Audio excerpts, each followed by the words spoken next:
Aloha Binaka, this is Pacific Waves from RNZ Pacific. I'm Susana Suisuiki. Coming up, everybody's trying to, last minute preparations. There's no school. Tropical storm Bolaven by the Mariana Islands is on track to become a typhoon. Also, we must remember with gratitude all those who contributed to the development and modernization of our beloved Fiji. Fiji celebrates 53 years of independence, and later a health researcher warns the high cost of living in New Zealand will impact Pasifika children's learning. Tropical storm Bolaven is expected to pass between Rota and Tinian in the northern Mariana Islands on Wednesday evening and could possibly become a typhoon. A typhoon warning remains in effect for Rota, Tinian and Saipan, with a tropical storm warning and typhoon watch in place for Guam. The latest update says the storm's maximum sustained winds are 128 kilometres per hour maximum. Caleb Fotheringham has more. People in the northern Mariana Islands were busy this morning with last-minute typhoon preparations. RNZ's CNMI correspondent Mark Ribago says the recent large typhoons have put people on edge. A lot of people are anxious. Some are even terrified because of their experiences in the past. Mr. Ribago says the government have told people to have water and food supplies ready. People living on the coast have also been told to have an escape plan. Everybody's trying to, last minute preparations. There's no school. They activated shelters. And there's a price freeze that's been implemented. Residents of Saipan, Tinian and Rota have been told to prepare for a Category 2 typhoon, which would bring winds of 154 to 177 kilometres per hour if it eventuates. But Paul Stanko, senior meteorologist at the US National Weather Service in Guam, says Bolaven has been intensifying slower than what was earlier predicted.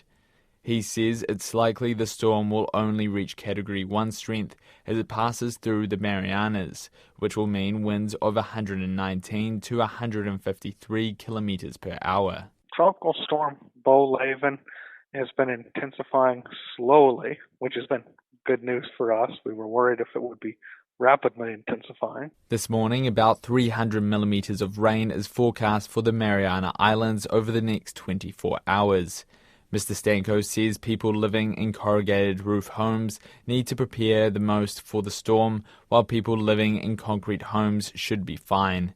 Meteorologist Landon Aidlet from the same weather service says the worst storm conditions will be avoided if the storm stays on track. The 7 o'clock forecast pass does show a passage between Rota and Tinian with those strongest typhoon force winds keeping offshore of both Rota and Tinian. This would be a best case scenario if this track and forecast holds over the next 12 hours. Another meteorologist, Brandon Aidlet, says big surf is forecast and there will be coastal inundation in parts of the CNMI. This is the big concern as the intensifying Bolaven approaches and passes near Tinian and Saipan just to the south. We could see those seas reaching up to 20 to 22 feet or so. So this is going to be very dangerous across the waters. This is going to result in increasing dangerous surf, especially along the windward coast of the islands. The Northern Mariana Islands declared Typhoon Condition 1 at 5 a.m. today local time.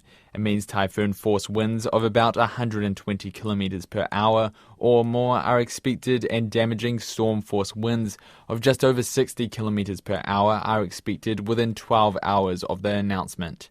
Public schools in the Northern Mariana Islands are closed and shelters are open. Celebrations were held in Fiji as the Republic marks its 53rd year of independence. Civilian and military parade were held all over the country. Whina Whanua has more.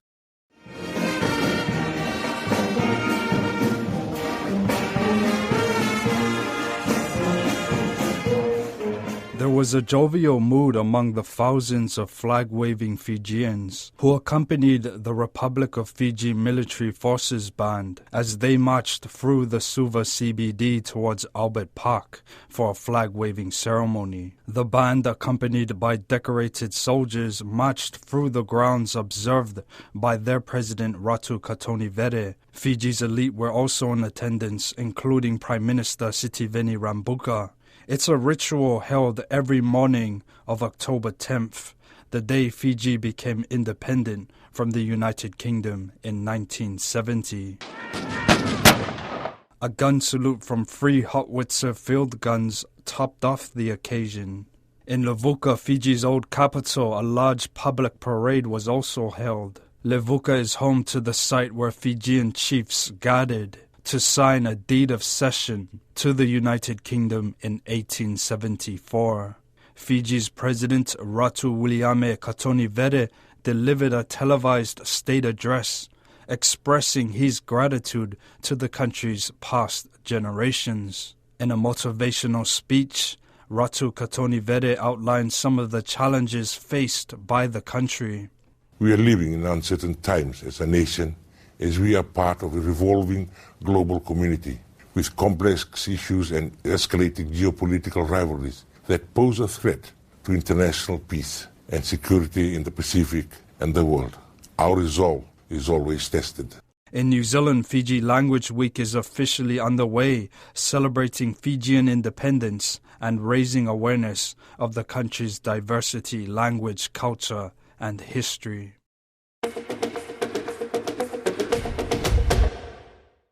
A health and education researcher warns the rising costs of food in New Zealand will impact the academic future of Pasifika. The Pacific Islands Family Study Team at AUT University have analysed academic records of over 600 children whose parents are taking part in the research. The report's co-author, AUT Emeritus Professor Elaine Rush, told Lydia Lewis they found household food insecurity in the year preceding childbirth is associated with lower academic achievement at secondary school. We've known for a long time that food security, or being able to eat the foods that you need to eat for optimal wellness, is critical for growth and development, and in particular the first 1,000 days of a child's life, because that's when they go from being a fertilized egg and sperm together, to being an amazing organism. In fact, by the time a child's born, after 9 months of gestation, all the organs and structures of their body have been formed. It's just amazing.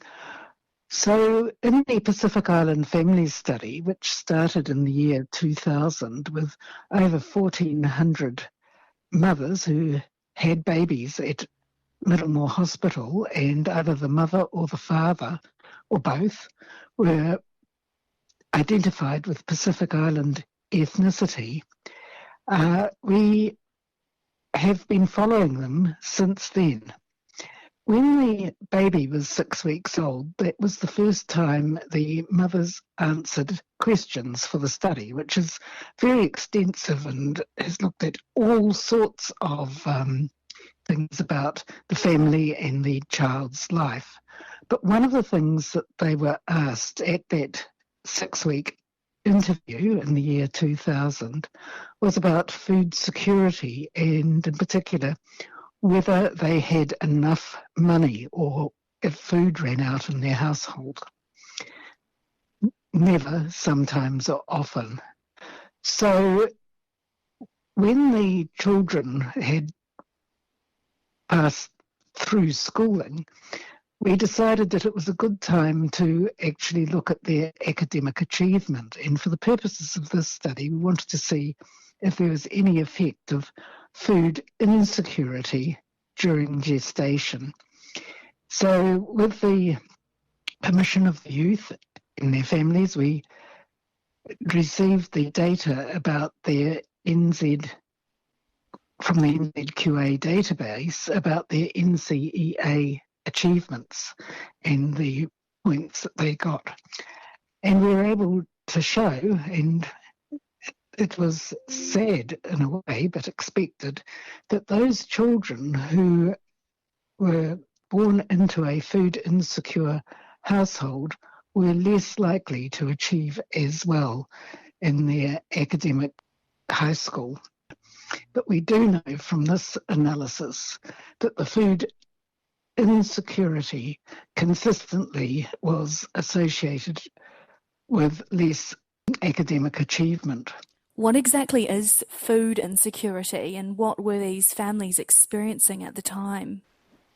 A lot of food insecurity has to do with money, and the questions are around that. These are the questions that are used in the National Health Survey. They were also used in the Child Nutrition Survey back in 2002 and in the Adult Nutrition Survey in 2009. So they're consistent, well-researched questions. But the questions like food runs out due to lack of money, and the participant answers never, sometimes, often.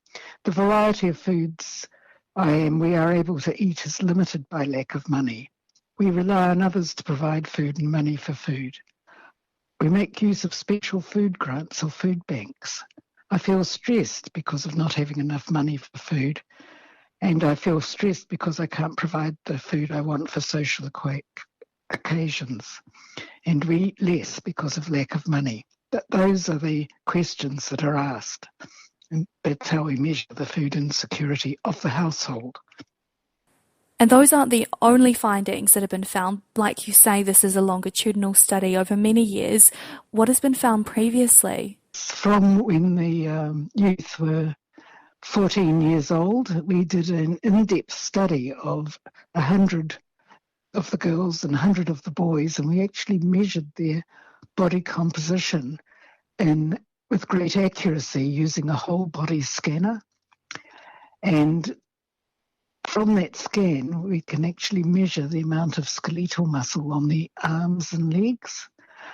And that's where we found that boys born to food insecure households had 2% of body weight less skeletal muscle on their arms and legs, and they actually had 5% more fat, total fat on their body.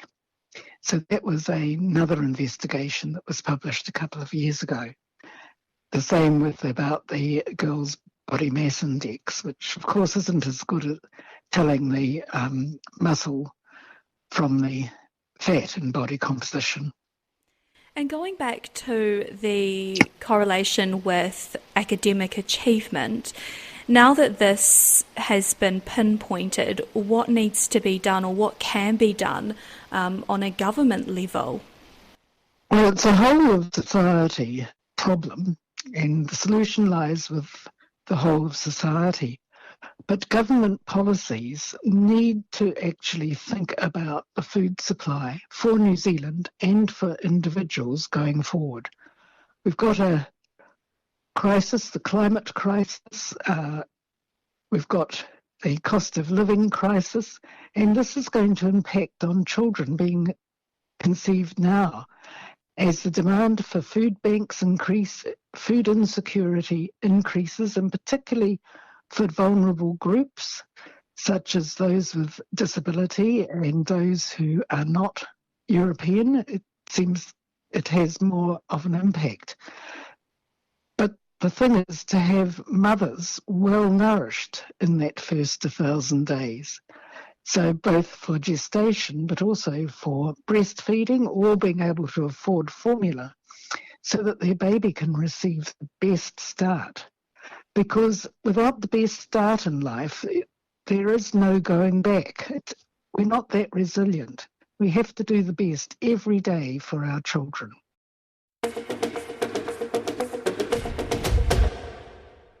A museum exhibition in Sydney is shedding light on the significance of 8 high-profile visits by Pacific leaders and missionaries to Australia during the 19th century. The exhibition displays various items belonging to historical figures, such as Tonga's King George I, Maori chief Hongi Hika, and Fiji's Ratu Thakombau. It's all meant to highlight a period of history where some Pacific leaders were being acknowledged as indented rulers. Co-curator Ruth Chulai says the visits drew massive crowds and dignitaries who were welcomed by Sydney's elite. Fina Fonua spoke with Ruth Chulai. Were there many Pacific Islanders moving through Australia during this time? Oh yes. There are many Pacific Islanders moving through Sydney and also through the whole East Coast. And they travelled as seamen, they travelled as cook hands, they travelled as labour. So when we looked at the manifest of the ship that came and went over that period, sometimes the entry was, it may be as simple as 3 men from Vavau or 2 men from Fiji, but they didn't actually specify their name or their place of origin. So that was part of the difficulty in identifying who we might select, because they were collectively registered under a very generic term. When looking at some of these visits, there's political motivations. For example, Hongihika was in Sydney to forge alliances, and you had King Dubol the First to discuss affairs of the states, and you have Ratu Takambao, who's there after Fiji's formal cession to Britain. Could you expand on this? So if you think back to the 1700s, 1800s up until 1901, Sydney was the main port of administration, connection to the UK, and it was the nearest port of a foreign government. A lot of the missionaries did make Sydney their headquarters, and so the natural attraction to power would have drawn the indigenous people to Sydney, and that would have included Sakambao, King George and Hongihika, to go to Sydney to see what they could acquire or what they could learn from foreign governments in terms of agriculture, in terms of civil society, in terms of trade. Sydney was that focal point of power in the Pacific. According to one of your curators, Jude Phillip, the interaction between European Australians and visiting Pacific Islanders in the early 1800s, mid-1800s, was generally friendly, and you had Australian politicians and governors welcoming these Pacific Island dignitaries, treating them on an equal standing. It contrasts with Australia's dark history of the white Australia policy. And yes. Was Australia a more inclusive society during the 1800s before it became a federation? I think that Sydney, being the main point of interest, was fairly relaxed. It grew out of commercial and administrative interests. There's newspaper articles about King George's visit where thousands of people reportedly followed him in the street because they were just curious. Sakambao was the same. He'd dress up in his tapa regalia and people would be just so keen to see him, something out of the ordinary, and a very stately man from the Pacific. Everybody wanted to see, and they were curious. And also they knew that the Pacific Islands were, being unified in certain places. And so it was a place and time of discovery and finding your place in the world. And I think when the White Australia policy came into place, I think that was where the turning point is or was. And that also impacted on the blackbirding trade and also the theft of people from Solomon Islands, Vanuatu, New Caledonia and PNG. Some made it home and some never made it home, and some remained and created new bloodlines in Australia. You said that too often in Papua New Guinea we were taught that colonial Europeans were the explorers. What did you mean by that? All my life I've been brought up thinking that the Western world was the one that was exploring us. And once I started working on this expedition, I realized that we were also exploring them. We would hop on ships and just sail off on the horizon. Wherever that boat was going, we wanted to go too. We wanted to see what was happening beyond our horizon. So you have a discovery. I think as a people, we're natural discoverers, we're natural adventurers. We've got a whole ocean that we use to navigate on. And so we were also interested in what these traders and these explorers were bringing and what benefit we could take back to our community. So while they were exploring us, we were also exploring them. That's Pacific Waves for today. To listen back, head over to rnzi.com/programs. We're also on Apple, Spotify and iHeartRadio podcasts. From myself and the RNZ Pacific team, Tofa Soifua.